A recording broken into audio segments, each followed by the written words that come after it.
coming from the tunnel. We have customers on the track. On a track? Yeah, train 204 is on the track between us and Liverpool Street. They are detaining themselves, I've been advised. We're trying to get down to the system, but the smoke is really heavy.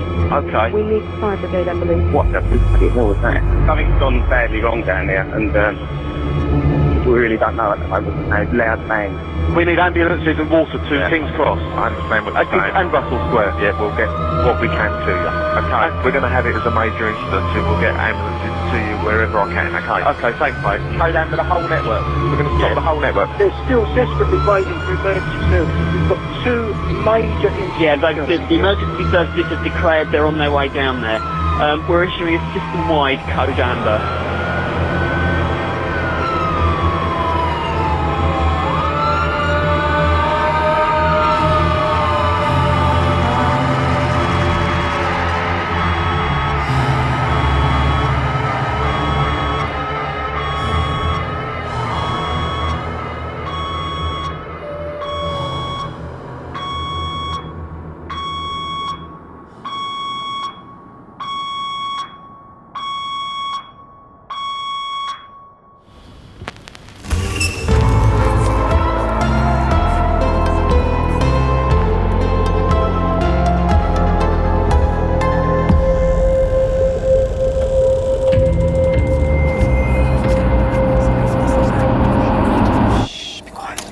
Hello and welcome to I Could Murder a Podcast. We're back once again in your ears, and I'm joined by, of course, Ben Carter. Hello. Thank you so much for having me this week. Great to be here again. Got a question to ask you boys early on regarding this case, but we'll get there. How are you doing, producer Dan? I saw him pop half of a boiled egg in his mouth just as you were saying hello, Tom, which really got me. Early bit of egg for Mr. Lambert. How are you, Dan? Bad timing on my part, but very good. Yeah, getting the eggs down me, getting the eggs in me and around me. Yes, very good. very good. Early doors, peek behind the curtain. We're recording at 8 o'clock in the morning, which is odd for us, isn't it? But I like it. It's a very bleak way to start the day in terms of what we're covering. Yeah, that's not true. hanging out with you guys and the lovely audience, but yeah, going straight in the day with a horrible, horrendous case. Had the earliest bath of my life. Oh, congratulations. About half 6, yeah. It's still dark-ish. I did turn the light on. Okay. Yeah, I didn't think this early filming session, it feels as bad as it should do. It's almost welcome it. Almost, yeah. I feel fresh. Not every week, but some. Dan's eating boiled eggs, and this morning you boiled your eggs. Yes. Oh, Ben, that's nice, isn't it? Lovely. That's a nice little image. So yeah, my question, I have this thing where today's episode, obviously the 7/7 attacks. My memory of 7/7 is far less visceral than my memory of 9/11, and I don't know if that's because of the ages we were. I think we were 10, 11 at 9/11, and then 14, 15 during the 7/7 attacks. I don't remember much about finding out at the time. I think we were at school, perhaps early morning, and people started talking about it. But I have a really I know where I was when 9/11 happened. I can't recall as much about 7/7. I wondered if that was the same for you boys, or if it's just me. It's not just you, actually. I can't remember the day of, but I do remember all the newspapers the next day. I don't really remember the kind of the TV element of it and the reporting of it. I was on work experience at a garden centre, stood around the radio with the other people. Oh, okay. So I have a very kind of I don't think I've ever stood around a radio listening to events. So they sound very, very old school. But I worked at a garden centre. I must have been, when was work experience? I think we were 15. Yeah, 2005. Me, yeah. Well, by a few months. I was an August birthday. So I was that year 10? Yeah, going into year 11 is when you do your kind of year 10, 11 work experience. Back then, at least. I don't know now. Yeah. So I remember. Yeah, but that's all I recall of that. Yeah, it's it was a very surreal thing. I think any kind of the big attacks is you don't know. It just doesn't feel real. And I vaguely recall kind of thinking of people that work in London and whatnot, and I think Facebook had a lot of people posting, things. But yeah, other than that, it's a bit of a blur because it's so long ago now, but I do remember that. I think the only thing I can remember was being at school, and then you get the usual people saying, "Oh, did you not hear the bangs? Did you not hear the bangs?" Because we're an hour and 15 minutes away from London. It was definitely didn't hear the bangs. But I don't have a memory of that day in particular that comes to mind. Whereas 9/11, I can recall exactly where I was, how I saw the news, and I just wondered if that was an age thing or a me thing or an event-based thing. I don't know. Everyone will have different memories, of course, of that day, and some of them will be absolutely harrowing. London is obviously a very big place, and this incident affected hundreds of thousands of people, and it's one that has been requested for many years since we started the podcast, so it's going to be an interesting one to go through this week. Yeah, and this one actually this case did go on to win the audience vote, but obviously we're covering the case anyway, so hopefully it's a double win for the people voting for the audience vote, because we're covering this as well as the one that came that was voted second. So yes, Ben, would you like to reveal what today's case is? Yes, sir. So this week we have the London 7/7 attacks, also referred to as the 2005 London bombings, 7/7, London's darkest day, shoot to kill, terror on the tube, London under attack, and horror and carnage, the 7/7 attacks. And the Cryptic crew. And yes, the Cryptic clue from last week, I feel like a lot of people would have got it. The Beckham twins. 7/7. Yeah. A couple of footballers. Yeah, maybe. Yeah, I think some people probably would have got that. I mean, the Cryptic crew sounds like a great little rap group. Yes. Yeah, we stole some hearts and scuffled some knees in rap battles. Scuffled some knees, along the way. Me and the Cryptic crew. Battle. Yes. Ever. But should we get into it? Yes. Thursday the 7th of July 2005, London, England, early morning. As many millions of commuters, tourists and local residents started to go about what should have been a typical summer's day in the city of London, 4 men awoke with far different intentions in their hearts and minds. The men, each carrying large backpacks and plastic bags, boarded a train in Luton before slowly making their way towards the capital. The men then sat silently on the train as they watched the last moments of their world go by. Children were being taken to school by doting parents, teenagers were laughing and joking with their friends, men and women were sitting in traffic, making their way to work, whilst others were gleefully heading to London as visitors. The 4 men, fueled by many years of hatred, resentment, and a poisonous fury towards the country they were raised in, exited the train at King's Cross Station and embarked on their final journeys during the morning rush hour. They separated into crowds of thousands of innocent people, some of whom were there entirely by coincidence, others by routine, and all of them with absolutely no idea of the devastation that would soon erupt and forever change their daily lives. Over the course of the next hour, London and the rest of the United Kingdom was brought to a complete standstill as 4 homemade suicide bombs were detonated by the attackers across the busy city. 3 were detonated on London Underground trains and 1 on a double-decker bus. The first 3 explosions were heard within 50 seconds of one another, with the 4th arriving almost an hour later. The attack was coordinated, the attack was succinct, and the attack was ferocious. The lives of 52 people were taken amidst the blasts, some immediately and others over time, whilst almost 1,000 other people were injured in the chaos, and many others were left traumatised, frozen in a shock that simply would not shift. Families were left broken, futures were stolen, and a nation was left reeling.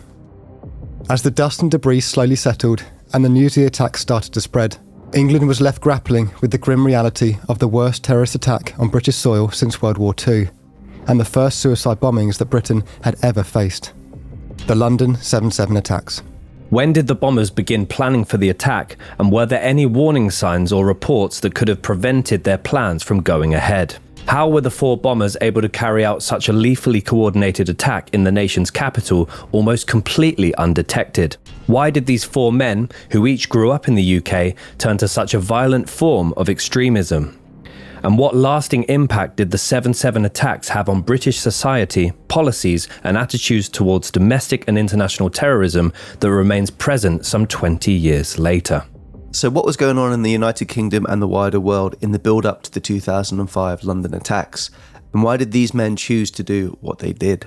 So now we're going to cover a little bit of background on the kind of state of the world at the time of this attack, as well as a little bit of background on the actual attackers of the day. So many people consider the starting point of the background to the London 7/7 attacks to be the 9/11 attacks on America and the subsequent war on terror that followed. And this is very much backed up in the later video recordings of the attackers. And if you are interested, we have done a full-length episode on 9/11 previously, which just happens to be the 11th episode of Series 9. However, there is a lot of additional context that can be provided in this week's case by looking at the prior decades. Whilst most terrorist incidents in the UK and Ireland during the latter half of the 1900s were linked to conflict between the British and the IRA, there were still some, albeit much rarer than present day, instances of Islamist-related terrorist incidents in the UK. On the 26th of July 1994, a series of car bombs were detonated in London. The first was outside the Israeli embassy, and the second, 13 hours later, was outside Balfour House in Barnet, which at the time was the London headquarters for the Jewish charity, the United Jewish Israel Appeal. The first blast injured 14 people, whilst the second blast injured 6. Fortunately, there were no casualties. As a result of this incident, 5 Palestinians that were based in London were arrested, with 2 of them eventually being convicted of conspiracy to cause explosions in the United Kingdom. The pair, from what I can see, basically were adamant they had absolutely no involvement. There were conspiracies that they were framed this entire time, and we'll see that again with this case in particular. But they were each sentenced to 20 years in prison and would maintain their innocence throughout, launching several appeals that were all denied. The reason that we reference this incident in particular is because it was widely reported at the time that the British security agencies were aware that a bombing might occur and had also received multiple alerts regarding a potential plot to target the embassy, but it's alleged that they chose not to respond. The Crown Prosecution Service later acknowledged that a warning had been issued, although they claimed that it was related to a possible attack by a group unrelated to the group that ultimately did the bombing. Again, so I don't know how exactly that works. If they're looking at certain organizations, still a threat is a threat, right? Neutralize it. I guess. I mean, I guess it depends how serious the threat is. If it's just, bombing, just teenage mucking about on the street, then maybe don't neutralize them. But if it's a serious threat with some weight to it, then by all means. So basically the way I read that was that they were aware, regardless of who was going to do it, that a bombing might be likely to happen. However, they basically said, we're watching another group. Sorry. It was the straw that broke the Jack Straw Brack. Yes. There was a lot of information out there that basically said that the MI5 were aware that an attack was likely to happen, but they chose not to intervene. And then Home Secretary Jack Straw made the bold claim that even if some warnings had been received, MI5 would still not have been able to prevent the attack. And this would be kind of a theme to an extent that would follow in the 7/7 attacks. There are a lot of conspiracy theories towards the end that basically there's been a cover-up of concealment of threats and warnings that apparently the British government and MI5 were aware of. It's up to you whether you believe that or not. I think, like we've discussed it before, I think we're quick to scrutinise the police and the government if we feel like there's a huge misstep. We're not gonna I try and hide that. But I also think as well, obviously, as we've discussed in the intro there, these kind of attacks aren't commonplace, but especially in the UK. But I imagine after 9/11 there would have been a lot of talk of attacks and threats and people saying they're going to do this and do that, and it is tricky, I guess, to know which ones is the ones to take seriously and to follow on, and I'm sure they do get investigated, but even with resource, it's hard to follow up on every single one properly and do the surveillance. So it'd be interesting just to dissect that and see, if the red flags were there and they really could have done something about it, because it's so easy to sit there and you at home and say, well, they should definitely have done that, but let's actually look into it. Yeah, which I hope it didn't come across that way. But also, we've talked about it before as well. They never... I was backing up what you're saying. Oh, you're backing me. Thanks, bro.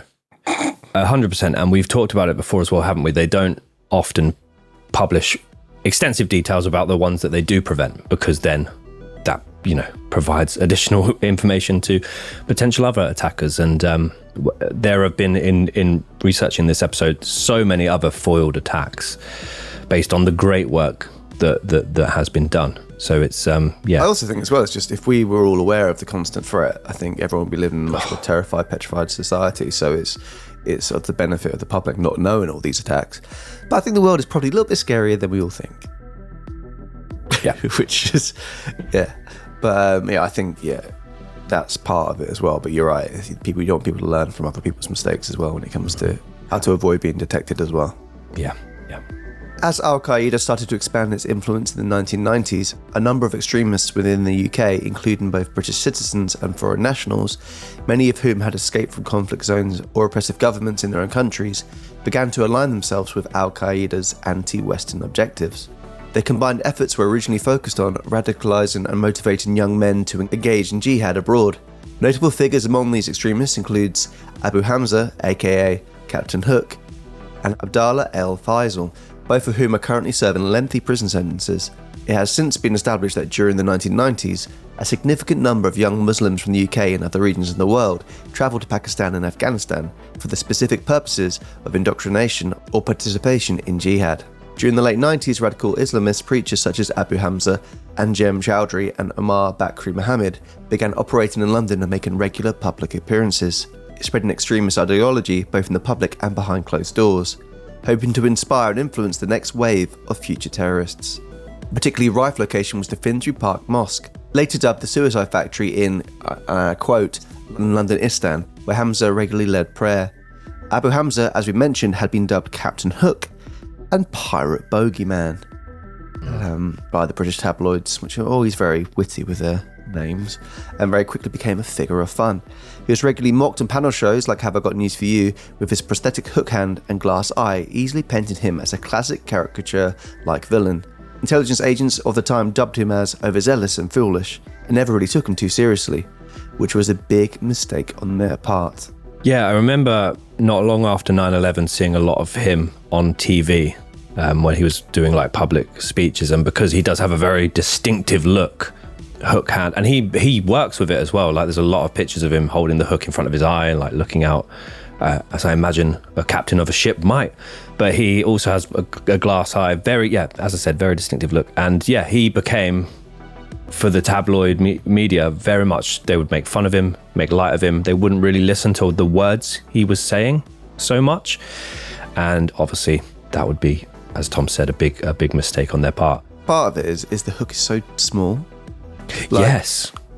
It looks like it's jokingly small. Like, you know when people get those little hands and they hold them as if they've got small little hands? It looks like he's got like a child's hook rather than an adult hook. Yeah. It's very true. Yeah. Have you by any chance Google image searched Abu Hamza hook? If so, one of the first images I saw was a key holder, which is basically like a picture of him with a hook hanging out and you hang your keys on it. Yeah. I don't know who wants to buy that off Etsy, you know, who knows? Oh yeah, I've just seen it. Yeah. It's got two hooks there, doesn't he? They look bigger than the actual hook. True. Maybe that's where he got his from. He bought. Yeah. And there's not going to be much light relief in this week's episode, but he is involved in a heavily heated present-day legal battle with the US prison authority because they actually ended up he's in jail now. They took the hook prosthetic away from him and have replaced it with a spork fitting. Oh, wow. There you go. Which is actually true. I know it sounds like something I might just be saying, but it's you'd consider that an upgrade, really. Yeah, you can do more with it, can't you? He's got two. Did he have two hooks? I'm looking now at some pictures of him in the courtroom, and he seems to be missing two hands. Oh. In the other pictures, he just seems to have a really long sleeve on one, and then a little hook on the other. So, the way you said little hook. I'm happy to. Me too. Take the piss out of this guy, but his little hook. He is tiny. There's a picture of him holding a pen in the. Oh yeah, he's lost both his hands. But drinking a bottle of water makes it look like he's got an extra long arm. Anyway, that's enough of talking about Captain Hook. Peter Pan would have a field day of him, I'm sure. The first clear indication that the UK had become a potential target for jihadist attacks occurred in November of 2000, although there was no definitive evidence linking Al-Qaeda to the incident. At the time, 2 British citizens of Bangladeshi origin were arrested in Birmingham by counter-terrorism police, one of whom was later convicted of offences related to the creation and distribution of explosives with intent to use them, and sentenced to 20 years in prison. It is also speculated that British authorities were able to prevent a planned attack by an Algerian extremist group known as the GIA, the Armed Islamic Group, who were believed to have been planning targeted bombings in many different parts of Birmingham and London. In the 1990s, the GIA had quickly become one of the most radical and violent extremist groups and were believed to have a small presence in the UK. To contrast this, there had also been the 1999 London nail bombings conducted by 22-year-old white British man David Copeland. That is a case I would like to cover in future. Yeah. I watched a documentary about that a few years ago, and it is a terrifying Just case. the phrase nail bombings and the imagery that immediately evokes is absolutely horrendous. It's weird that the armed Islamic group and GIA, like, it doesn't seem to, in terms of it doesn't make goes sense. backwards, doesn't it? IAG. Yeah. I guess age was taken, wasn't it? That's AIG that is an energy company. sponsor, yeah. Yeah. The energy company? Just remember them sponsoring Man United. Yes. Travel insurance. Oh, But insurance, yeah, they're probably hard to get insurance if you're a radical extremist group, I'm sure. yeah, yes. On the morning of September 11th, 2001, the United States faced its most lethal terrorist attack in history when 4 teams of Al-Qaeda operatives took control of 4 commercial airplanes. 2 of these planes were then intentionally crashed into the Twin Towers of the World Trade Center in New York City, causing the buildings to collapse amidst a terrifying scene of widespread devastation. Or did it? Was it planned? Oh, damn, Daniel. No. Don't believe that anymore. Ooh. Yeah, you've been there. I've been there, done that. You've 180'd. been in that world. Back to reality. Sorry, everybody. That's going to piss someone off. I hope so. I'm always ready in the comments. A 3rd aircraft hit the Pentagon building in Washington, D.C., while a 4th, United Flight 93, went down in a field in Pennsylvania after its passengers bravely fought back and confronted the hijackers. The 9/11 attacks resulted in nearly 3,000 fatalities and triggered a worldwide reaction, which included the initiation of the War on Terror and the invasion of Afghanistan, further heightening tensions between Western countries and extremist groups. Following 9/11, Britain joined the US in the invasion of Afghanistan, as well as the Iraq War that followed 2 years later. This was described by George Bush and Tony Blair as an attempt to overthrow the Taliban, hunt down Al-Qaeda, and remove both Saddam Hussein and Osama bin Laden from any kind of position of power.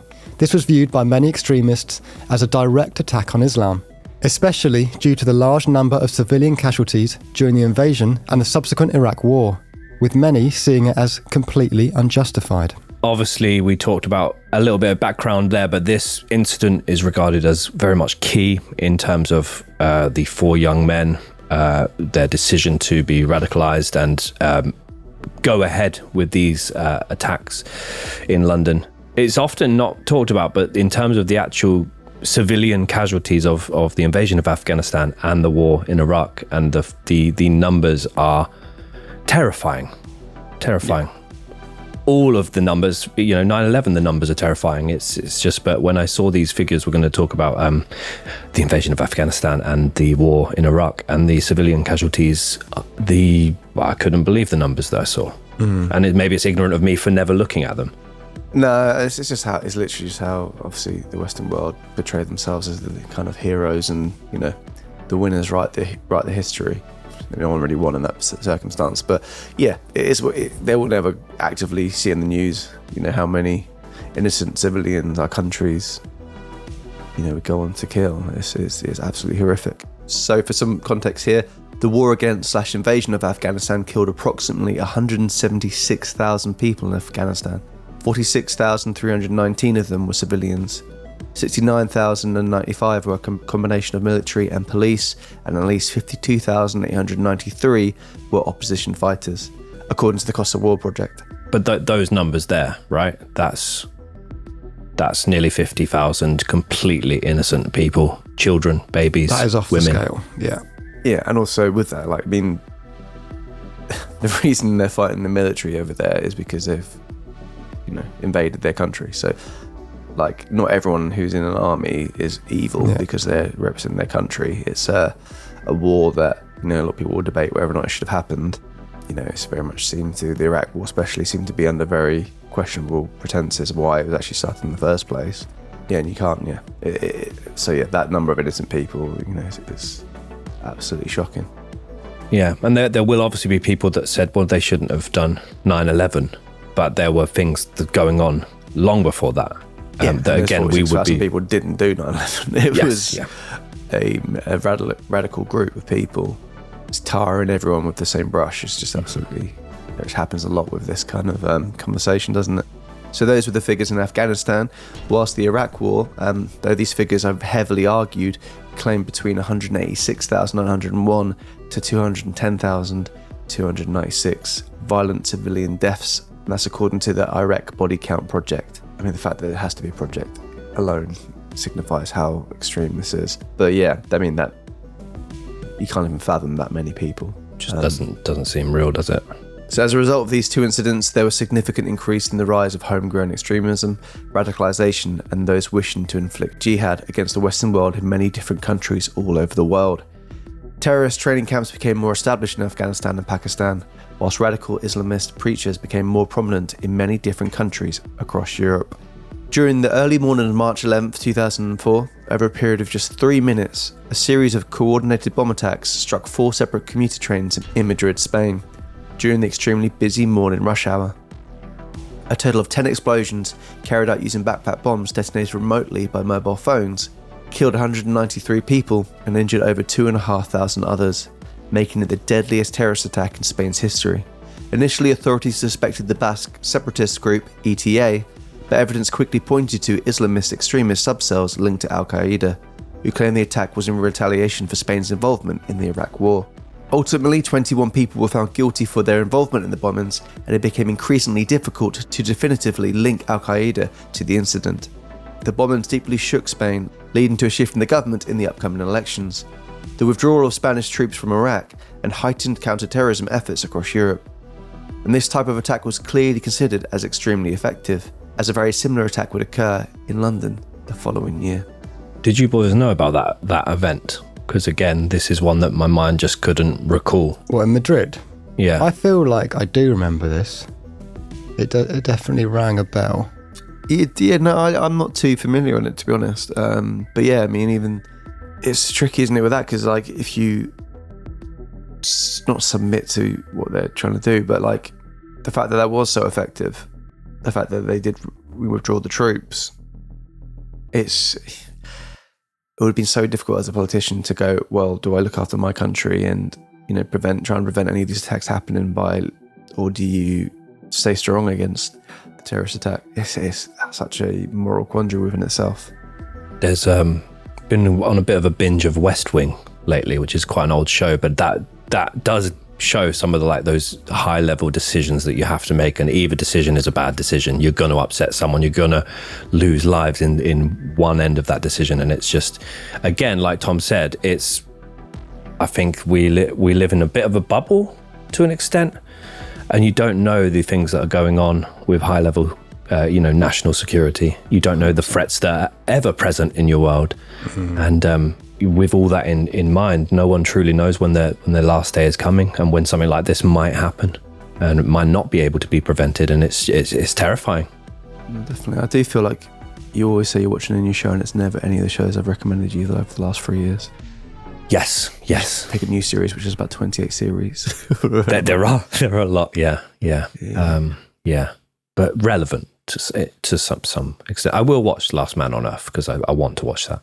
Well, it doesn't seem like it. But anyway, we're going to go into a bit of history now about the actual perpetrators of the day, learning if there's any clear red flags that they left on their trail to destruction. Mohammed Sadiq Khan was born on the 20th of October 1974 in Leeds, West Yorkshire. Great date. Another one of your birthdays, Dan. You're getting linked left, right and centre, aren't you? Yeah, but I mean, strong date, actually. Really strong date. And that's just a year after you were born. Fuck off. Sorry, carry on, Ben. Just had to... No, it's fine. I could keep the links on you because they were immediately about to shift to me. He grew up in the Beeston area of Leeds, which I once rented in. I love Leeds, but never again. Before eventually moving with his family, who were originally from Pakistan, to the nearby market town of Dewsbury. Here he attended South Leeds High School alongside one of the other bombers, before going on to work as a learning mentor at Hillside Primary School, supporting children of immigrant families who had just arrived in England. Here, colleagues noted that he was a very reserved, shy person who refrained from discussing his religious or political views. However, certain associates from within the education authority claimed that he regularly and quite openly displayed anti-British and anti-white bias, which was apparently overlooked whenever concerns were raised. Mohammed went on to get married and have a daughter at a young age, where soon after he came under the influence of radical religious speaker Abdullah El Faisal, who was renowned for publicly encouraging his followers to murder Christians, Hindus, Jews, Americans, and any other quote-unquote non-believers. From here, he began attending a local community centre called the Hamara Healthy Living Centre, and this is seemingly a pivotal location in the case. And this was basically like a teenage drop-in centre, a youth centre, and also a place where people would go for advice and things like that. And he was, as I said, very much viewed as a mentor, father figure, so he would get to know lots of the local lads here at this youth centre. So two of the other men that we're about to discuss were known to attend this particular centre and were observed regularly speaking with one another. Mohammed was the oldest of the four bombers, being described as a mentor, a father figure, and a pillar of the community. He was 30 years old at the time of the 7/7 attacks, and he had intentionally postponed the attacks from July 6th to July 7th as he needed to take his pregnant wife to the hospital the day before the bombings. Yeah, the thought of such a lovely scene, going to the hospital with your wife, pregnant wife, exciting time, family, a loving kind of scenario, to the following day is very jarring. Yeah. Shehzad Tanweer was born on the 15th of December 1982 in Bradford, West Yorkshire. He too was raised by his family in the Beeston suburb of Leeds, and he too was British Pakistani. He was nicknamed Kaka, meaning little one, by his family due to his short height, and he was also described by his friends and school peers as not having any kind of clear political opinion as a youngster. You're going to jump on Kaka there, Tom? Yeah, but then I realised that what he goes on to do, I don't want to make it too light. Obviously, Kaka being a Brazilian footballer who'd win the Ballon d'Or. Often forgotten when people say about the greats. A cracking footballer, but nothing related to this guy. Yeah. Well, friends remember... He'd bomb down the wing. Well, friends remember Shehzad as being far more interested in sports, excelling at cricket, football, jiu-jitsu and athletics. But this all started to change as he grew older and probably started attending this drop-in centre. Shehzad's father was a respected businessman in the local area, owning a fish and chip shop and a butcher's. As he grew into his teens, he started working at his father's fish and chip shop and attending numerous different mosques around Yorkshire. He is believed to have met the other bombers at these different mosques, as well as at the Hamara Healthy Living Centre in Beeston. From this moment onwards, his attitudes and demeanour appeared to change, and like the other bombers, he started to live a secret second life. From November 2004 to February of 2005, Shehzad went to Pakistan together with Mohammed, where it is believed that they attended terrorist training camps. Extended family members recall him saying to them that he wanted to, quote, die as a holy warrior, after he became obsessed with and infuriated by the hunt for Osama bin Laden and the 2005 Quran desecration controversies. He was 22 years old at the time of the 7/7 attacks. Jermaine Lindsay, also known as Abdullah Shahid Jamal, was born on the 23rd of September 1985 in the city of Mandeville, North Jamaica. He came to England with his family when he was 5 years old, living in a small village within Huddersfield, West Yorkshire, before moving to Aylesbury in Buckinghamshire after graduating from high school. Here, he sold mobile phone covers at a market school to supplement his income as a carpet fitter. He converted to Islam in 2001 at the age of 15 as a result of his mother doing the same. Jermaine was also allegedly heavily influenced by Abdullah El Faisal, who shared his Jamaican heritage. The following year, Jermaine was due to marry a woman from Ireland. However, she refused his proposal of planning to take a second wife in the months that were due to follow the wedding. So he ended up marrying Samantha Luthwaite, aka the White Widow, instead. Samantha is currently one of the world's most wanted terrorist fugitives, accused of being responsible for the deaths of more than 400 people. The pair went on to have 2 children together, the second being born 2 months after he died. It is not exactly clear when he came into the network of the other 3 bombers, but he is believed to have met them for the first time in person on the morning of the bombings. He was 19 years old at the time of the 7/7 attacks. 19 years. Yeah, and he really stands out compared to the other three because they knew each other. They'd gone to the same mosque, they'd gone to the same drop-in centre, they were seen regularly in conversation with one another. However, Jermaine was living outside of Yorkshire, different part of the country, spent the early years of his life in Jamaica as well. So I assume, I mean, it's not completely clear if he had met them prior to 7/7 or not, but very much the outsider of the group. And yes, his wife, Samantha Lewthwaite, is that's a whole case in itself, the White Widow. Yeah, I just googled her now and I do recognise a lot of those pictures. Yeah, interesting one. I wonder what that feeling is like. I mean, whatever your kind of radical thoughts are in that moment, whether you've kind of come to the point of you're feeling calm for about what you're about to do, or is it still genuine fear and talking yourself out of it? Or when you see CCTV footage of these kind of events, the people do always tend to look calm, and the only way they spot them obviously with what goes on to happen is it's not acting suspiciously in their scenarios. I think it's the promise of what's to come for them afterwards, isn't it? It's paradise. Exactly, yeah. So it's very tricky. I mean, not to make light of it, but the film Four Lions, I mean, that shows everyday people going on to do, and it's very jarring because it kind of humanises the people that did attacks, kind of similar like terrorist attacks as well. So and that was people. The characters had young families, and they were just everyday people. Yeah, it's one of those things where, you know, I guess unless you're those people, it's very hard to know exactly what they were thinking at the time. That question as well, Dan, that you asked, there's a moment in this case where the next individual we're going to talk about is left with like a bit more time to make his decision, and it's like a big period of time because of the fact that one particular tube station was shut. So I can't imagine what the thought process there when you already know that the other three have gone. Yeah. Hasib Hussain was born on the 16th of September 1986 in the city of Leeds. He too was British Pakistani. His family raised him in the Holbeck area, not too far from the city centre. He performed at an average level at his local schools, spending a great deal of his time focusing on sports, with a keen passion for football and cricket. His teachers described him as a slow, gentle giant. He was the youngest of the four bombers. Towards the back end of 2003, when Hasib was 16, he met both Mohammed and Shahzad at the Stratford Street Mosque in Beeson. From here, he is believed to have been recruited and radicalised by them. He embarked on a solo trip to Pakistan via Saudi Arabia in July of 2004, where he is believed to have attended a training camp. He was just 18 years old at the time of the 7/7 attacks. In the days prior to the bombings, Mohammed, Shahzad and Hasib all regularly travelled to the terraced house of number 18 at Alexander Grove in the predominantly student residential area of Hyde Park in Leeds. They did so in Shahzad's rented lilac Nissan Micra. Here, under the cover of darkness, the men handled and assembled several homemade devices out of many kilos of explosive materials. Concentrated hydrogen peroxide and pepper were the two predominant ingredients used. Apparently, so strong were the bleaching effects of the bomb-making materials that Shahzad's hair, beard and eyebrows were all dyed by the ingredients. The group then placed the devices into a refrigerated cooler overnight in order to maintain the stability. The box was then transported from the Hyde Park area to a house in Burley, Leeds, where the men would collect it en route to Luton the following morning.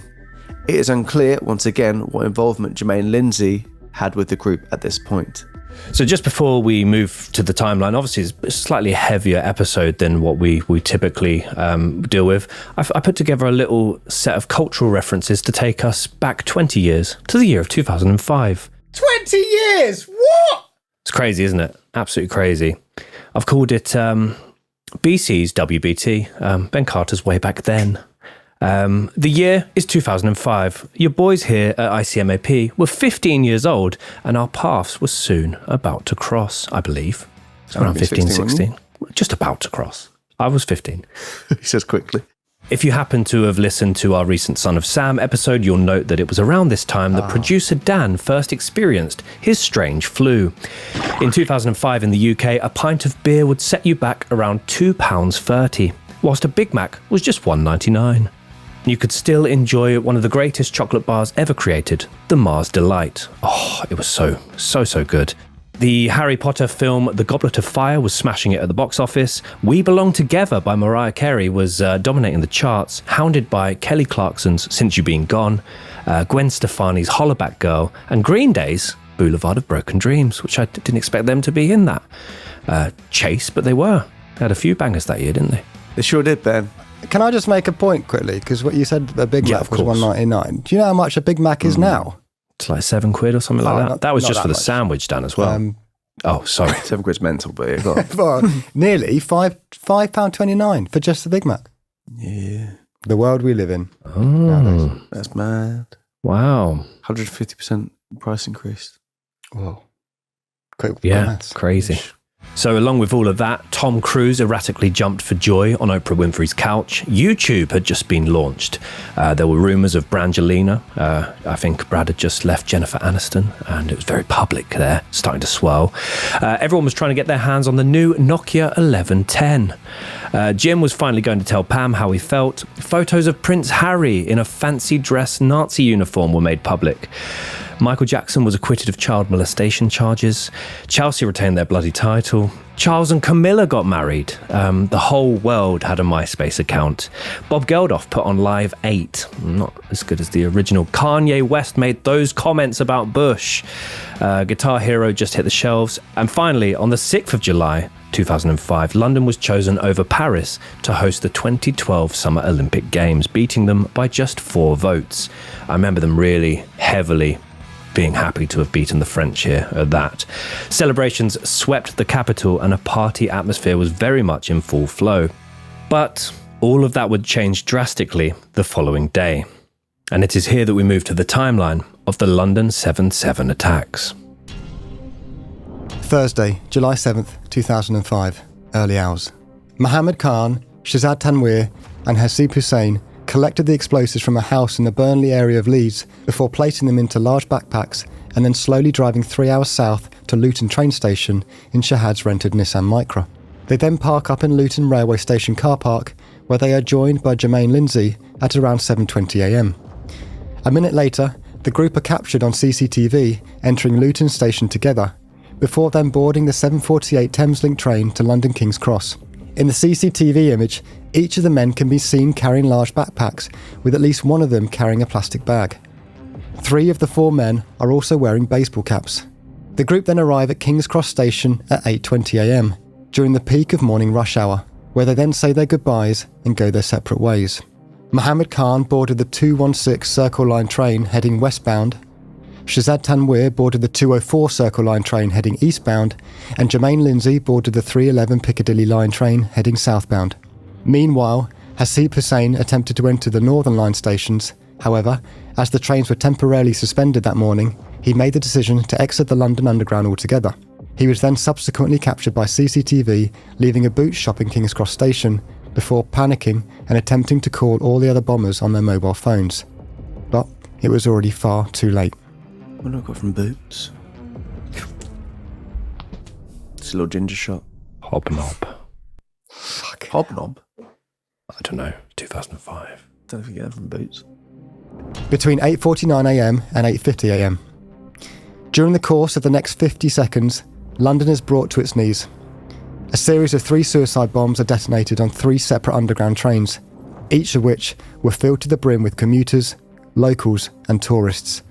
Of the many lives lost and the many others injured and traumatised from that morning, some of them were there entirely by coincidence.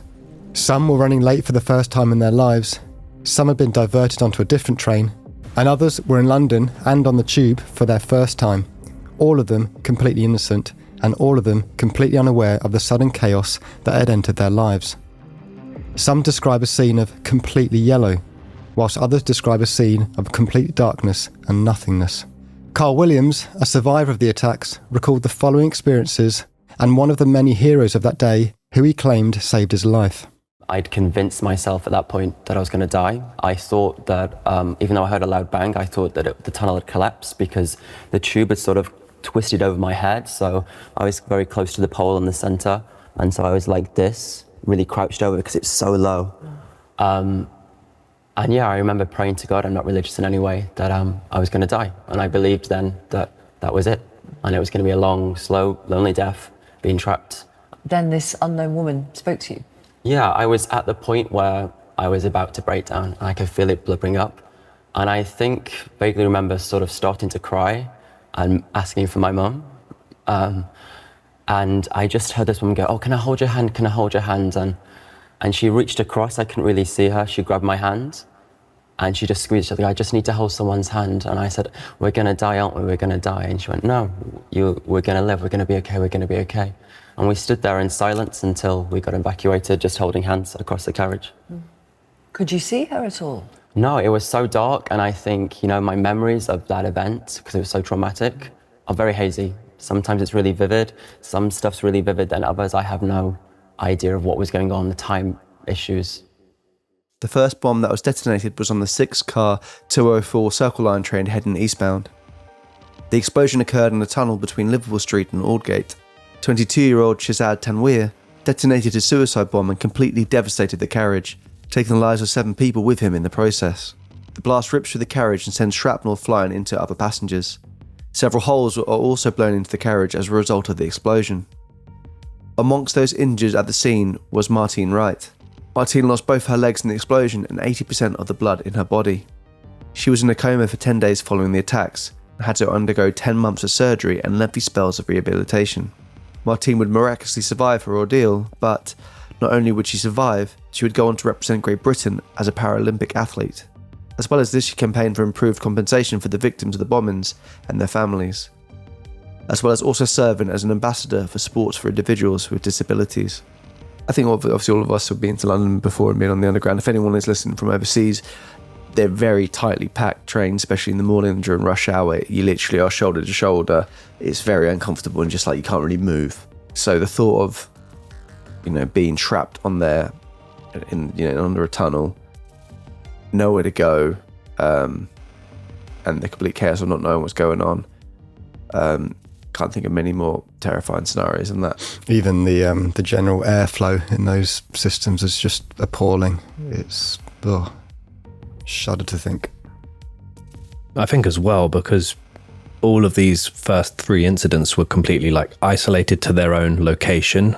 There was still so much confusion going on as well, so people didn't know, has there been I think there was an electric surge was a big consideration. Have we hit another train?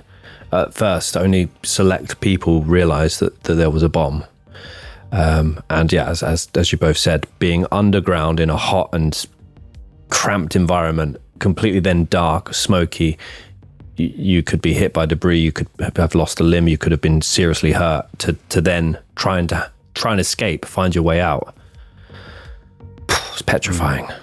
Yeah, and even the thought of if you had survived and you were severely injured like Martine was, how long is it going to take for emergency services to get to where we are? Because it's going to be such an ordeal to get there through the rubble, through the carnage.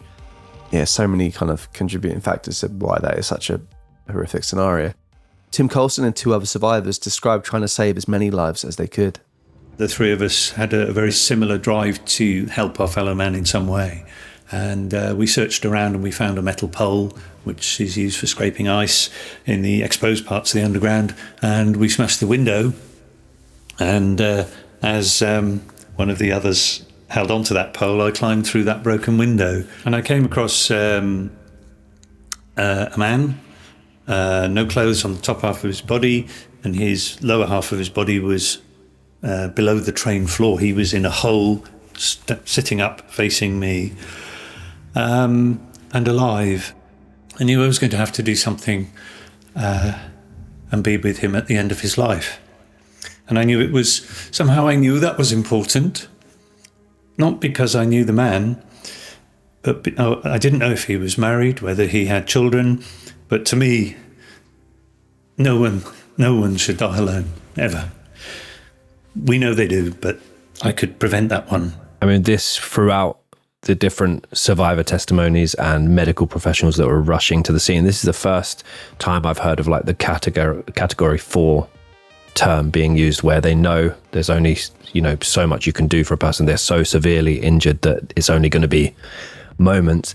And it was just so moving, the amount of people that just said, I had to stay by this person's side during their last moments because no one should die alone. And this happened in so many separate moments. And yeah, Tim Coulson and these 2 other survivors were amazing in saving as many people as they could, but also providing comfort to those that they couldn't save. I was just looking if they have any like particular emergency or evacuation techniques for the tube, but it's or any like kind of special lines for responders to get down there quick, but they don't. So like you said, Tom, it's like it's busy enough anyway in like peak time. Add panic and uncertainty towards that, it's just absolute carnage. Yeah. Aren't they really hot on evacuation? If there's the slightest thing that they see, like a bag, for example, being placed They'll down, kind of shut down are they quickly. really hot? Yeah. But in terms of actual within the confines of the tube or the underground, there's no. It's just what I'm just thinking. Like, if the people are already there in like peak rush hour, there's nothing you can do. I suppose it's you just have to deal with that. But it's just no easy process at all. Yeah. I mean, even just if there was just London, like emergency services getting around London anyway it's tricky because there's so much traffic, there's so many people there is, and like then you put 3 different scenarios going on at the same time.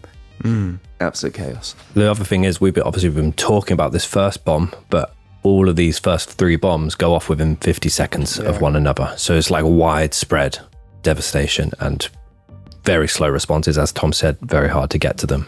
And they were essentially left, the survivors, to be the ones to try and save as many other people as they could. Back at the scene, smoke and debris begin to quickly fill the adjoining carriages in the complete darkness of the tunnel. The blast was so powerful that it also damaged the parallel track. Those injured and the remaining survivors were left to meander through the darkness and the chaos, as they were in the tunnel and didn't know if other trains were coming. It became almost impossible to initially evacuate the train. They were left in a state of shock, their ears ringing, only to be pierced by the sounds of groans and cries for help. Some desperately tried to help others, whilst others desperately searched for the literal light at the end of the tunnel, and were also keen to avoid any oncoming trains or live lines. As the explosion had occurred in the tunnel, initial reports and speculations coming out of London Underground was that there had been explosions due to surges in power circuits, or that there had been a collision between 2 trains. No one could suspect what was to follow. One survivor, named Sitara, recalled the following. I remember the train I was on. It was packed full of people, and I was writing my homework on the train. I was rushing it away because I wanted to spend more time resting at home. I remember seeing the papers with the news about the Olympics, and then I remember a bang. I remember the smoke and wondering if I could breathe, and the panic in people's faces. I remember how people had to break the windows of the train to let air in. There was very little communication between carriages, but I remember one thing. I remember screaming for help coming from the tunnel. I remember 45 minutes feeling like the rest of my life. I cried, holding onto a railing, not talking to anyone, wanting people to talk to me, to help me. I needed help. I needed to get out. No mobile phone signal. I was scared. I didn't know how to talk to anyone. 45 minutes later, we were told to walk along the tunnel, but the train lines were still on. Fucking hell. I remember being so scared and walking tentatively down the tunnel. As soon as I got to King's Cross, I saw others around me and walked home. Covered in soot and dirt, crying my eyes out. I ran home. I walked miles. It took 2 hours.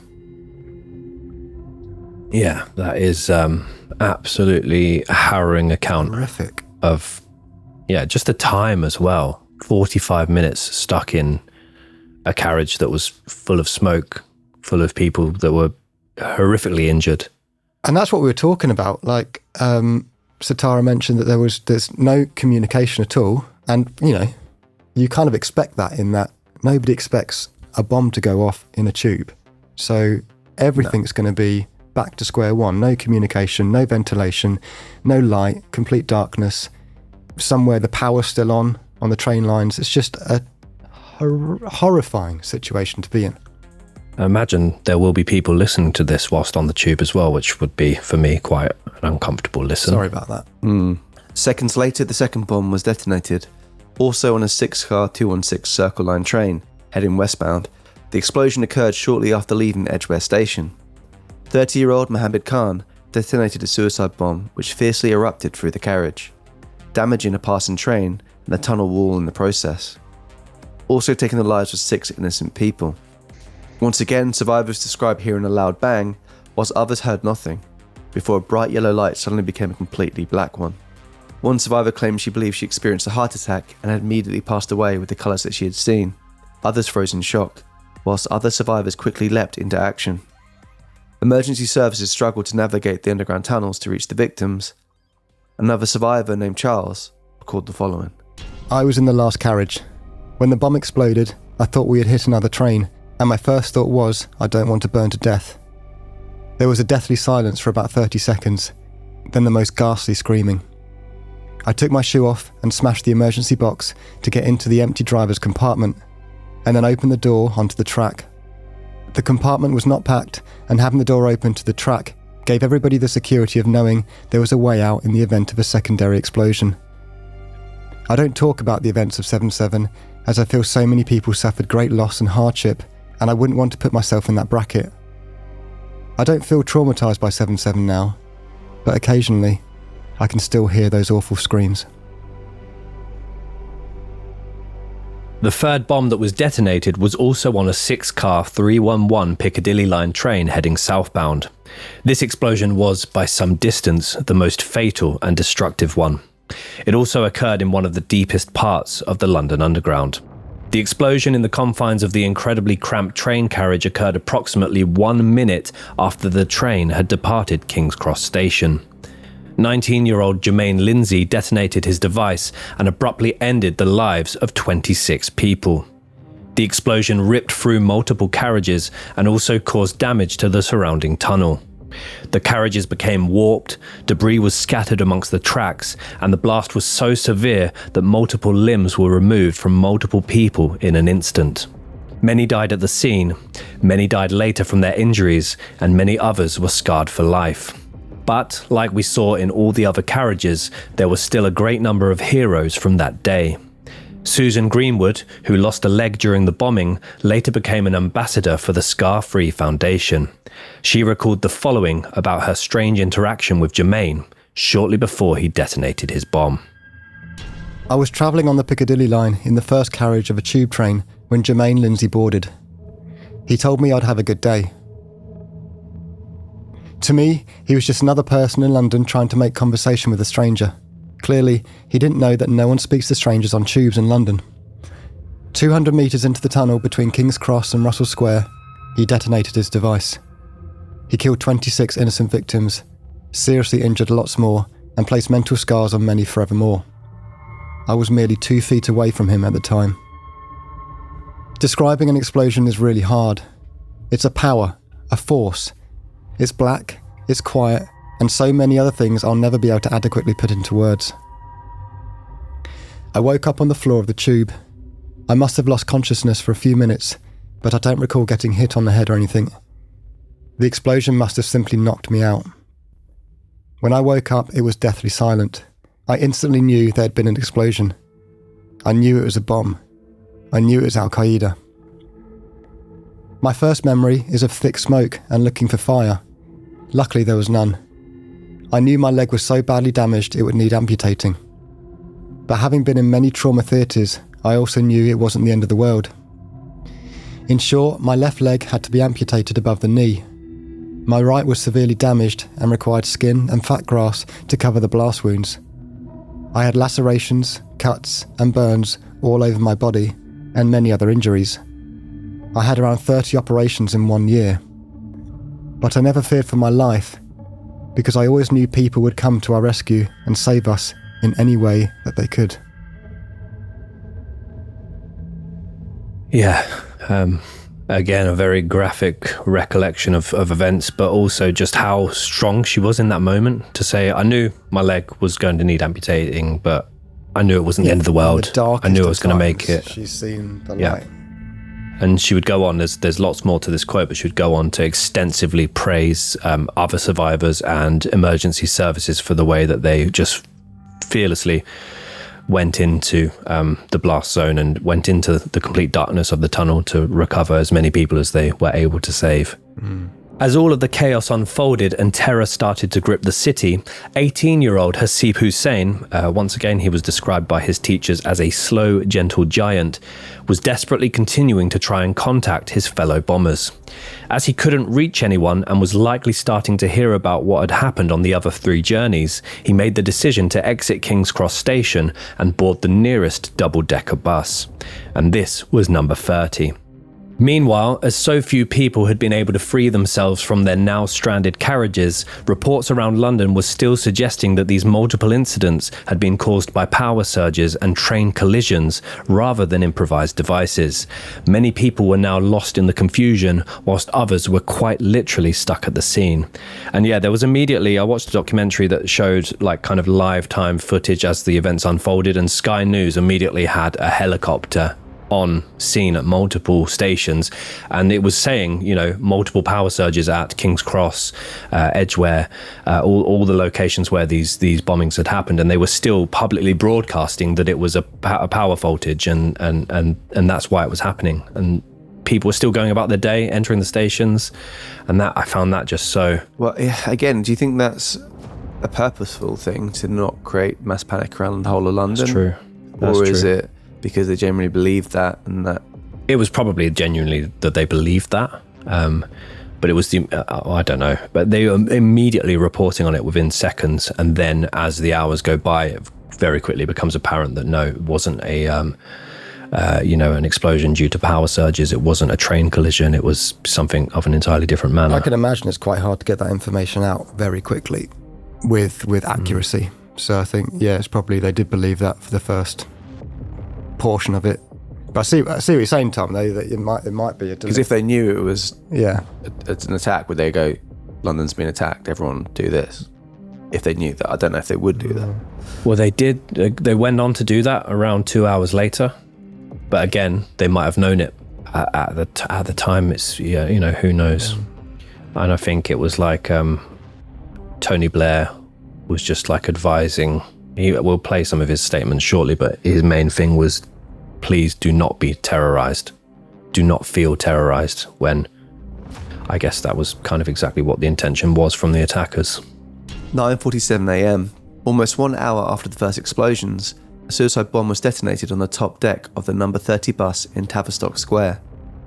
Tragically, some of those on board had already been evacuated by nearby underground stations as a means to avoid any possible danger. Hasib Hussein, the youngest of the 4 bombers, detonated his bomb, which ripped off the roof of the bus and destroyed the majority of the rear portion of the bus. 13 people were killed in the blast, many of them instantly, and many of them later as a result of their injuries. Images of this particular bombing would go on to make headlines all over the world as the last remnants of the bus lay smoking in the street. 2 minutes later, the entire London Underground system was shut down and evacuated as rescuers made their way to multiple scenes. 2 hours after this, all bus services were suspended across central London, and counter-terrorism officers were eventually mobilised all over the city as the emergency response escalated. Local hospitals declare a major incident as they tend to several hundred injured people. One part to note, I mean, it's obviously an absolutely chaotic scene there, and everyone that is familiar with this case will remember those images of the bus. The location where it was detonated was not far from the British Medical Association headquarters, which was kind of a very small blessing, because straight away there were people that could tend to the wounded. Obviously, it's not a hospital, it's not the same thing, but there was a statement by one of the senior members of the BMA house, and he stated the following: "This is the first time I heard kind of Category 4 being talked about," and he becomes very emotional recalling this. So we'll play his clip for you now. I looked out into the courtyard and you could see people being brought in on tabletops, being used as stretchers.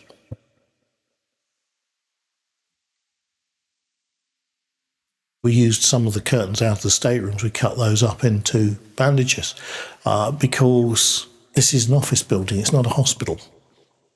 There are 2 locations at the front in the outer courtyard of BMA House where I invoked Category 4, which is, or otherwise known as Priority 1 expectant. It's where you have a patient who is so seriously injured, they have absolutely no prospect of survival. Usually, and thankfully, they were deeply unconscious. You put a human being with them. So they're not alone when they die. It's only been done once in civilian practice. In the hours following the bombings, authorities discovered an additional 16 explosives in the rear of Shazad Tanweer's rented vehicle. This included several devices referred to as initiators for the backpack bombs. These were plastic bottles repurposed as nail bombs, equipped with detonators connected to electrical wires. Roofing nails were affixed to the exterior of the bottles, with their points facing outwards, seemingly designed to inflict severe soft tissue injuries. Surrounding these devices would have been blocks of high explosives. 12:05 p.m. Then Prime Minister Tony Blair made the following comments from the G8 summit in Scotland, with George Bush and Vladimir Putin standing behind him amongst other world leaders.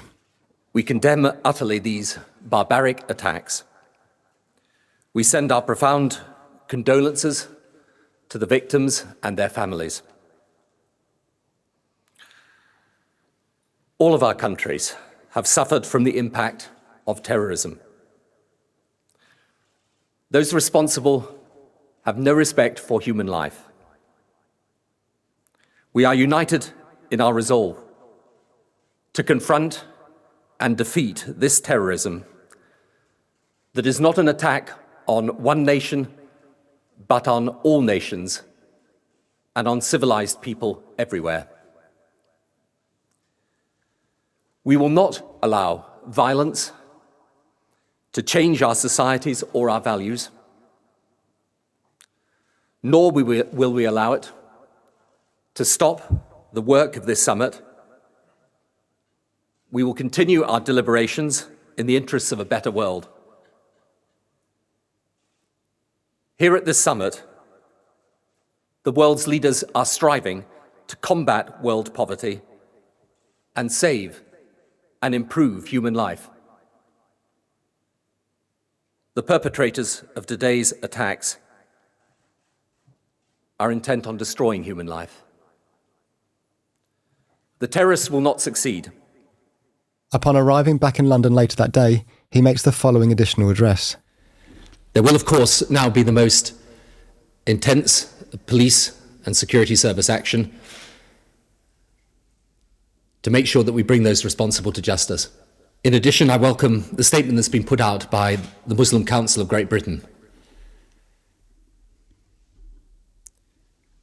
We know that these people act in the name of Islam, but we also know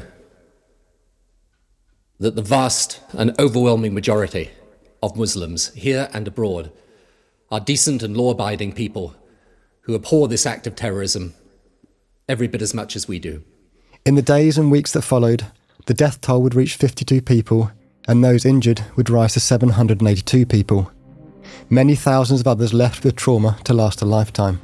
Many of the victims were not identified for days, even weeks, due to their clothes, belongings and body parts being blown away in the blast. Families were left waiting over an agonising period to hear if their missing loved one was coming home or not. Of the 52 lives lost, all were residents of the UK. Most of the victims resided in or around London. Their ages varied from 20 to 60 years, with an average age of 34. Among the victims, 32 were British, while one victim each originated from Afghanistan, France, Ghana, Grenada, India, Iran, Israel, Italy, Kenya, Mauritius, New Zealand, Nigeria, Romania, Sri Lanka and Turkey. As well as this, 3 victims were Polish, one was Australian-born in Vietnam, and another held dual citizenship between the United States and Vietnam. Yeah, I've got, there's a BBC News article which I'll share in our Facebook group, which basically of the 52 victims has each of their stories collated. Obviously, it's a lengthy article, but it's definitely worth a read, and it pays a nice tribute to those lives lost that day. So I'll share that in our Facebook group. July 12th and July 13th. After an incredibly extensive review of CCTV footage across London, as well as partial evidence recovered at the scene of each explosion and numerous missing persons reports, 3 of the 4 bombers were identified and their family members were notified. The following day, the 4th bomber is identified after a raid is conducted at his family home in Buckinghamshire. As a result of intelligence gained, additional raids are made across West Yorkshire, with homes in Dewsbury, Holbeck, Beeston, Burley and Hyde Park all being searched and up to 600 people in those areas being evacuated from their homes. Residents were not permitted to return to their homes for the following 2 days after it was discovered that additional explosives and bomb-making materials were found at some of these locations. Many conspiracy theories would follow particularly from this community that suggested the 4 men were not involved or had been set up or framed to some extent. As a result of DNA that was left at the scene, this was an incredibly tasking challenge, and as a result, obviously, people say that no, they weren't there. Yes, you might have them on CCTV, but they weren't there. So there's quite a few different conspiracy theories suggesting that these 4 men were not involved and were framed. And it was an inside job, or it was a setup to some extent. The 4 men responsible for the attacks are revealed to be of British Pakistani and British Jamaican descent. Jermaine Lindsay's father, Nigel, said the following about his son's involvement in the bombings. It felt like he was enjoying life and was really on top of things. He was settled with his woman and kid. I thought he was mixing with the right set of people in that religion, people who could guide him along and keep him on the straight. But then all contact stopped and I couldn't reach him. I feel really bad that this has happened, and I'm ashamed to show my face here in Jamaica in case people want to take some sort of revenge. How could I have not known this was going to happen so I could put a stop to it? I only wish I could. My heart goes out to the victims and their loved ones in London. I am so sorry. July 21st, 2005, exactly 2 weeks after the initial attacks, London faced yet another coordinated terrorist attack when 4 men attempted to detonate explosives on the city's public transport system, this time in the middle of the day. The attackers targeted 3 underground trains and a double-decker bus, mirroring the earlier attack, but the bombs fortunately failed to explode due to a flaw in their construction, with only the detonators exploding. Panic spread across the city as police launched a massive manhunt, leading to the arrest of all 4 suspects within days. The failed plot, once again carried out by Islamist extremists, intensified fears of further attacks and led to heightened security measures across the UK. The perpetrators were later convicted and sentenced to life in prison for their roles in the attempted bombings, and the only injury on the day was one person suffering a mild asthma attack. I could just imagine in the days and weeks following the attack just how on edge anyone would have been using public transport, and then for this to happen, it's only going to amplify it, as you said. And this is why what happens next went on to happen, which is, again, I didn't know this. I don't remember seeing any of this in the news, and this just really was shocking to me, we're hearing about this next part.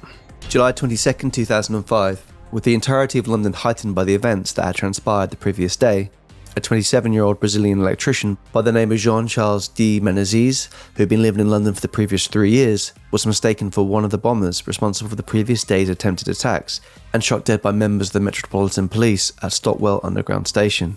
He was confused for Hussein Osman. Police had been monitoring Menezes for several minutes as he matched the appearance of one of the bombers, but they escalated their plans when they saw him try to board a train.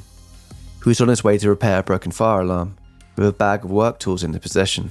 As officers approached and tried to restrain him, they chose to fire a minimum of 10 shots in his direction, with 6 of them striking him in the head, killing him instantly. In the immediate aftermath, it was revealed that hollow point bullets had been used, leaving Menezes completely unrecognisable, and that numerous officers had not followed instruction correctly. Unbelievably, no officers were ever charged for what they did, and the Menezes family only received £100,000 in compensation. Yeah, I mean, obviously I get that being heightened and being, being panicky, but yeah, there's literally no excuse for that whatsoever, and I don't understand the need for the hollow point bullets. Yeah. And police officers, they can't be not being charged or at least thoroughly investigated, and £100,000 is absolutely nothing when it comes to, the loss of an innocent life. Yeah, this in itself could be a whole case, a whole episode. It's, the hollow point was the thing that really, and 6 shots to the head. Yeah. there was again a lot of backlash from this incident itself, but there was also a lot of, in the immediate aftermath of 7/7, there was a lot of anti-Muslim, I guess, propaganda and hatred growing in certain parts of the UK. And Jean-Charles de Menezes, he was literally going to fix a broken fire alarm. And if you look at the person they mistook him for, yes, literally not even similar to him. Very, very, very weird. September 1st, 2005. It was reported in various Western news networks that Al-Qaeda had officially claimed responsibility for the attacks in a videotape broadcast by the Arab television network Al Jazeera. And there are claims that this broadcast had been edited after the fact. There were also obviously eventually broadcasted home videotapes of the bombers, which you can access them online, and you can read what they had to say online. But it's at this point, I mean, straight after the fact, a few hours after, Tony Blair had immediately brandished it a terrorist attack. This is when Al-Qaeda claimed responsibility.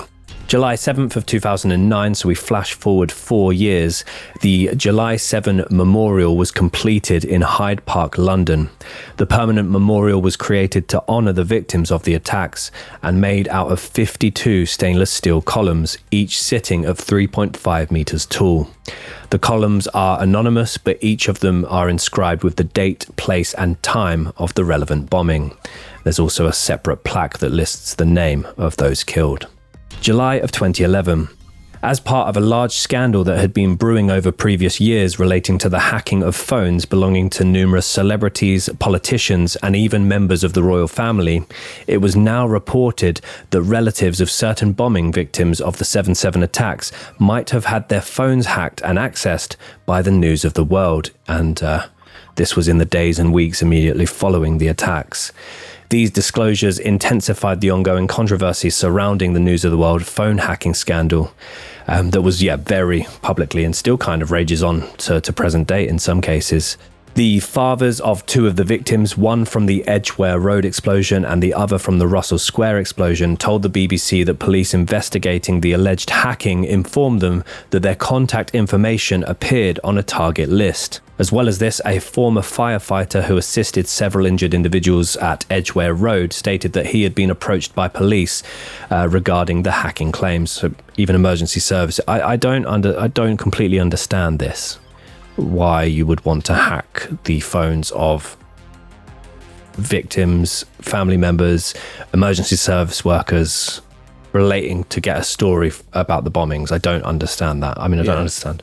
I mean, I think people would freely give their account of things. It's not they're going to be given any information that's not, maybe, they'd be slightly less on guard when they're talking to a family member about certain feelings or certain theories or whatever, but okay, this could be a whole nother deep dive conversation about journalism in general, and some of which they don't have any boundaries because all they care about is the print, the stories, the expose. It's awful how they could get away with that. Yeah, absolutely. And I mean, it was also then stated that survivors from the bomb trains had also been approached by law enforcement that basically alerted them to the possibility that their phones had been compromised and their messages had been intercepted. In some instances, officers recommended that they change their security codes and PIN numbers, or others to buy new phones altogether. Just, outrageous. December 29th, 2015. 25-year-old Mohammed Rahman and his wife Sana Ahmed Khan each received life sentences for their involvement in preparing a follow-up terrorist act intended to coincide with the 10th anniversary of the London 7/7 attacks.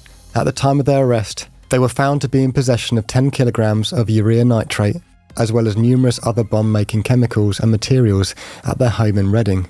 Mohammed Rahman, who allegedly forced his wife to bankroll and support his plans, had adopted the online alias of the Silent Bomber, and asked for opinions from his Twitter followers on whether to target Westfield London or the London Underground for the planned suicide bombing. In one tweet, which he captioned, "Test detonation of my keys to paradise," smiley face, he uploaded 4 photos of a homemade explosion being detonated in the remote countryside. It is not clear if the photos actually belong to him or not. Another tweet uploaded at a similar time stated, "Westfield Shopping Centre or London Underground? Any advice would be appreciated greatly. I've rigged my house to blow at the push of a button by my bedside if the popo tried to raid man. Nobody gets in the way of my jihad. So the quote did say police there, but Dan changed it. No way. Always saying popo. I mean, it's fucking horrible doing that, like planning to do it on the 10th anniversary and asking on Twitter, and it just seems, I don't know. Very public with all of this. Yeah. I wonder if, does social media have these sorts of like automatic flags for posts like that? They must do, surely. Or at least now they should. I don't know. I mean, yeah, I would have thought, well, Twitter was the absolute cesspit, then it suddenly slightly got better, then it's got worse. So I imagine there will be tags for, there's things for, literal terrorist action. There must be. So Jill Hicks, a survivor, forgot her travel card that morning and so was an hour behind. She was the last person brought out of the underground alive. She lost both her legs and was assigned a Category 1 medical priority. She said, "Not even a click, no noise, no anything. The whole of my world went completely black. And I thought, in that moment, I've just died. I must have had a heart attack and this is death." 10 years after her amazing recovery, Jill set herself 10 physical tasks to complete, including abseiling down Adelaide's tallest building, whilst also starting a charity of her own called Make a Difference for Peace. So yeah, there are, as we said, there are so many amazing people and heroes from that day that showed resilience, just as we saw in the Oklahoma bombing, just as we saw in the Paris attacks, just as we saw in 9/11. I've got two kind of government articles, which one of them is a comprehensive report into the attacks, and the other one is from the British Transport Police that kind of shows the history of the incident itself. I'll post both of those links as well as the stories of each of the victims in our Facebook group. But yes, that was the case of the London 7/7 attacks. Yeah, just a very challenging one indeed, very heavy subject, but one that's I mean, as we approach the 20th anniversary, it's one that we definitely felt we needed to talk about, and just never forget what happened and the lives lost that day. Yeah, it's such an appalling case, this one. It's a prime example of how hate can breed hate and violence can breed violence, and you can definitely argue that racism following these attacks it just escalated. But London is also a great example of it's always been known for its multiculturalism, and it's obviously a wonderful thing, multiculturalism, and it's really important for society.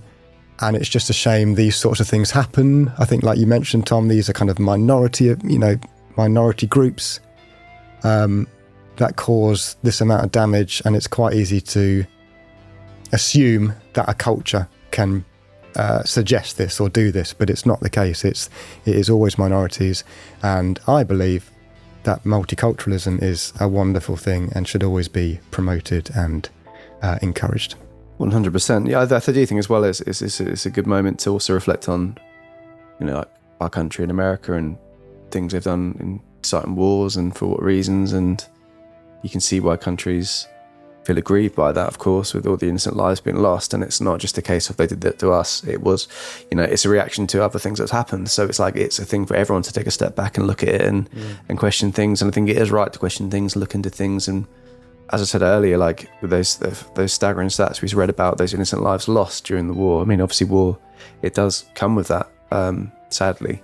You can see why people feel aggrieved towards the countries that invaded their countries and feel the need to react. But yeah, it's an incredibly difficult topic, and but it's an important one to talk about. And I think the bottom line is like war is in most cases escalated to generate profit at the end of the day, and it's quite easy to be angry at faces or colour or culture, but it's wrong. That's the wrong way to look at it. If you feel angry at that, you should be angry at the people at the top who are puppeteering certain things. 100%. It's not a lot of people that are needed to make the decision to do those certain attacks. It's the minority. Obviously, the armies that go out there are people, but that is essentially they've been ordered to do that. But yeah, it's obviously it's an incredibly complex issue that we're not going to be able to discuss properly right now. But yeah, I think it's important to air those opinions. And now, guys, it's time for Spooky Corner. Welcome to Spooky Corner. Spooky Corner.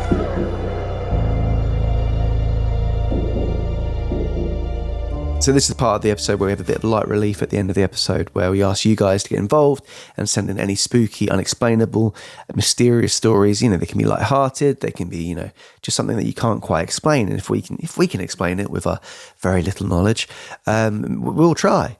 But yeah, we've had lots of emails come in, and this is one that we have picked for this week.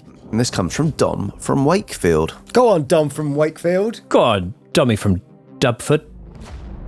Yeah. Yeah. So he says, I wanted to send in a story for Spooky Corner. So my dad passed away 22 years ago. Not too long after he died, our TV stopped working and needed repair. It's one of those TVs that had the big back on them. I remember those. A CRT TV, I presume. There you go. I presume. It had made a pop sound and the screen had stopped working. My mum looked up someone to repair the TV and rang him. He came to the house to pick it up and had his dog in the back of the car. He carried it to the hallway and put it down so he could open the boot of his car. When he opened the front door of our house, his dog looked into the house and started growling and barking. The man was surprised and said his dog never usually acted like that.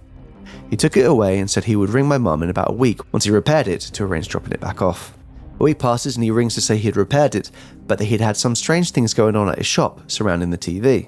His shop was split into two, the front half was the actual shop and the back half was his workshop. He said first of all his dog had refused to go into the workshop while the TV was there and would stand by the door into the workshop barking and growling, so he had to stop taking his dog to the shop. Also one day he had been in the workshop but hadn't touched the TV yet, so the TV was off.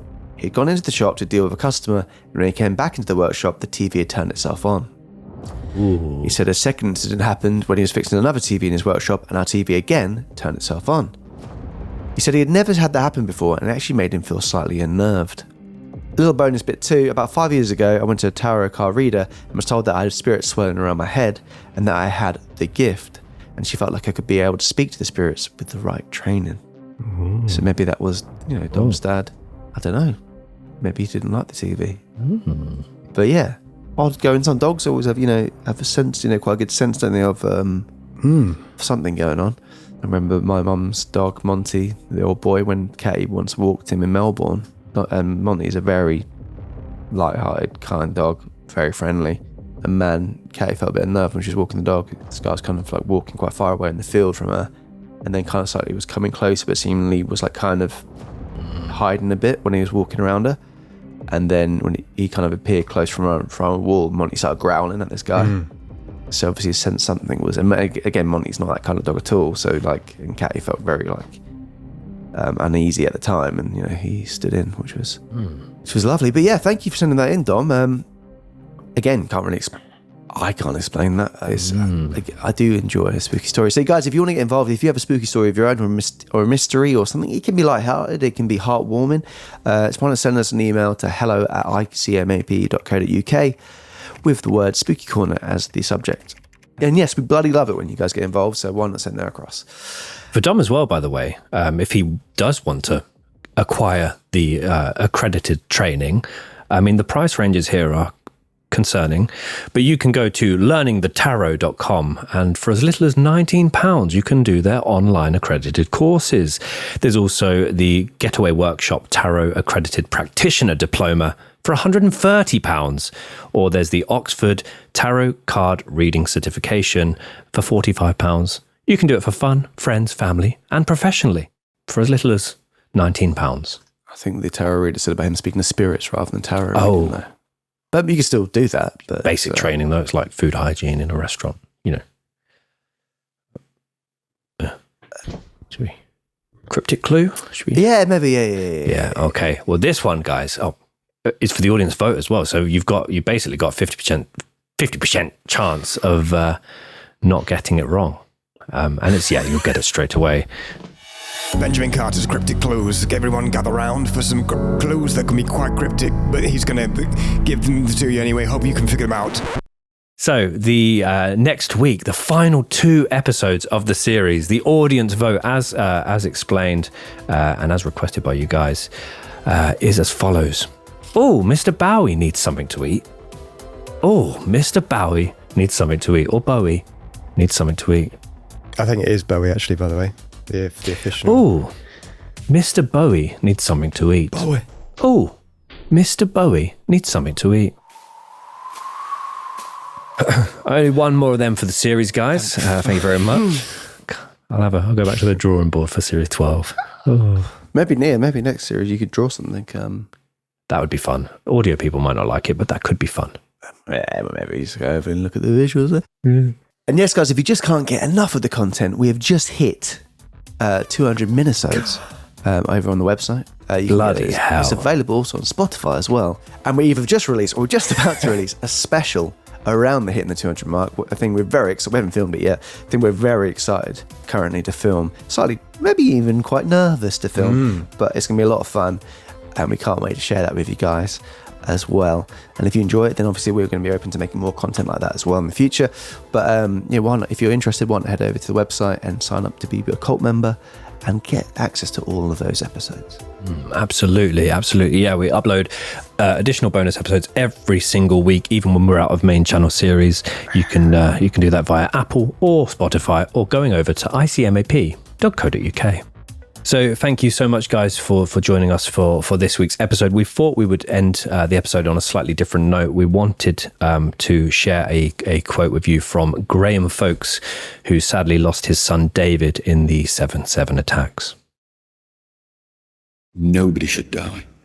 Nobody should die ever again. There is no need. 7/7 achieved absolutely nothing for any cause.